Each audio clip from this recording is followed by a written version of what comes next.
Hello everyone, Skent here. Welcome to a new reaction video. Today we have The Last of Us Part 2 inside the gameplay. I'm really excited for this game. Let's go.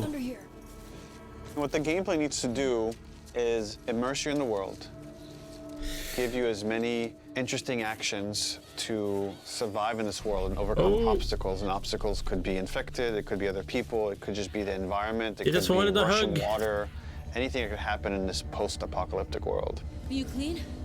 Yeah. But more than anything, it needs to put you in Ellie's shoes, that you're experiencing what Ellie's experiencing, making you feel what she feels. Because the more we do that, the more the emotional beats of the story work for us, and the more they work for us in this very unique way that only works in video games. That's cool. I remember like when she got hit by an arrow in one of the E3 gameplays, like she had to break it off. The philosophy of The Last of Us Part 2 is putting you in the shoes of Ellie and everything that means. It means giving you a threat constantly, as this world has. It means giving you the hard choices. Because this game takes place in such a hostile universe and our characters are pushed to do really difficult things, we want to put you in alignment with those choices. We want you to understand how hard certain decisions were for these characters, because they're hard for you. Fully E3 gameplay here though. The overarching philosophy of how we approached designing the game mechanically is how can we take things to the next level. Clickers! Boom. Everything kind of comes out of the story. Oh. And how do we do it through systems? Oh, you can lay down in the grass? That's cool. One is you have to feel the pressure of survival.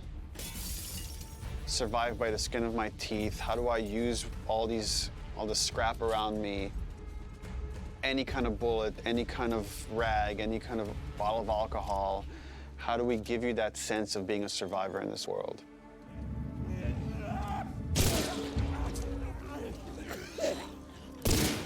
Oh! New creature there with some very small growing moss. Joel, and more nimble.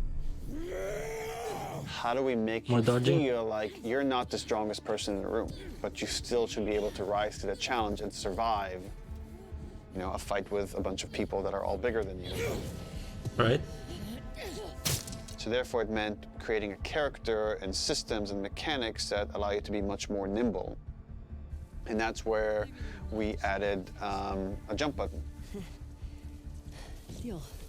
In the first game we had a clamber button, but not really jumping.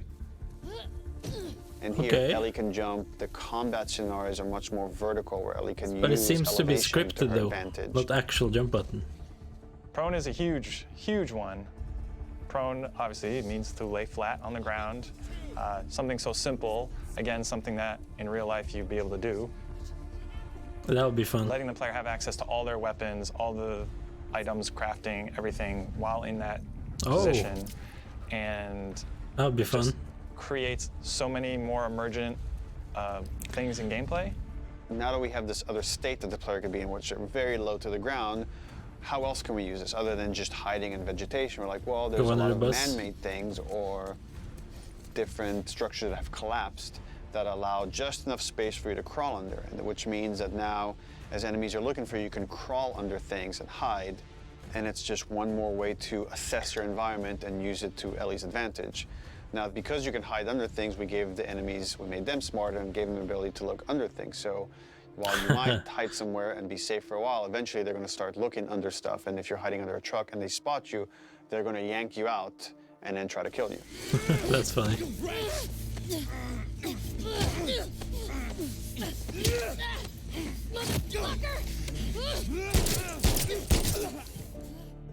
Dodging is a big Animations one, look because nice. Now with dodge, anytime you're in a scuffle, you have a chance to get away.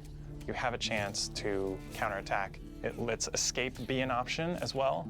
Sometimes you just got to run, and that is another part of this world, which is sometimes the threat is so overpowering that you just have to get away. When you are partially hidden, or you're in grass, that means people from afar can't see you, but people from closer can kind of see you.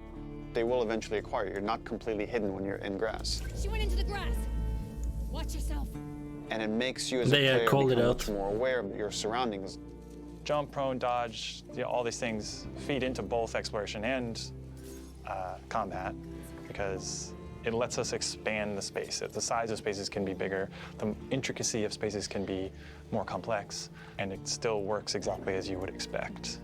So when it came to our level design, we really wanted to challenge Kinda wanna know if ourselves they did to more with make crafting. a world that really felt like a real space as much as we possibly could, and didn't feel like a series of combat encounters and exploration spaces and then combat encounters that felt like a Hall of Horrors or something, but Yeah, something like that really waves. felt like a space that you could explore that seemed like a legitimate urban environment.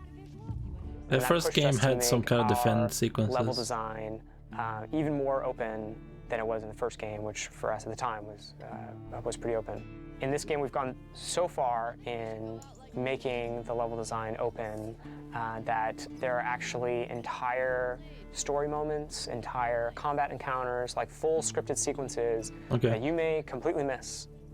Oh, And there are things that we feel like, even though Like side missions a portion of our player base may never see these things, the fact that when you do encounter them, you feel like you discovered them, it lends them this charm and this magic that I think is unique to games, that, you know, this happened to me because of what I did. that's and what the Star place Wars I Fallen explored to. Order did too, and it was great when you got to Crafting those is very side much places. about a payoff to exploration, meaning that when you enter new spaces, you want to look around for supplies. You want to open drawers and cabinets and look for different things that will allow you to craft either items that can help you heal, You find any items that unique can help stuff, you though? attack multiple enemies at once, such as the Molotov or the landmine that Ellie can craft. Items that can help augment your weapons, like the silencer for her pistol, Okay, nice. or craft new kinds of ammo. It also gives us tons of interesting gameplay choices and overlaps that you can do in any moment and on the fly. We try to be a game that wants you to make a lot of different decisions in combat as possible. And the way that we've expanded the recipe roster and all of the recipes and how they interact with each other is carefully chosen for the different ingredients, and making sure that you always have these interesting decisions to make.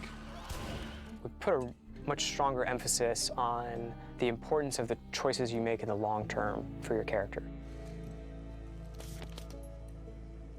Could be useful. Through the weapon upgrade system, through the player upgrade system, there aren't enough resources in a single playthrough to fully upgrade your character. Okay. You gotta go The into New choices Game that you Plus. make, you're going to have to live with.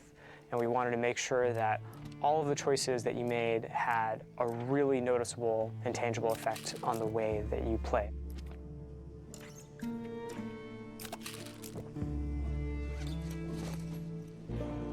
You feel a greater kinship with Ellie because you are living with decisions that you've already made. Like you are continuing this through line of her journey through this world, and the moment-to-moment gameplay is influenced by that in a way that we haven't before. The realization that your choices have these long-term consequences is very much like the nature of the narrative of the game. And I'm happy that the mechanics are supporting that. A lot about mechanics. I mean, it looks good. Graphics are good. Of course, The Last of Us story is always good. Alright, cool. Nice little explanation video. Not much new footage, just a little bit here and there, but I can't wait for the game.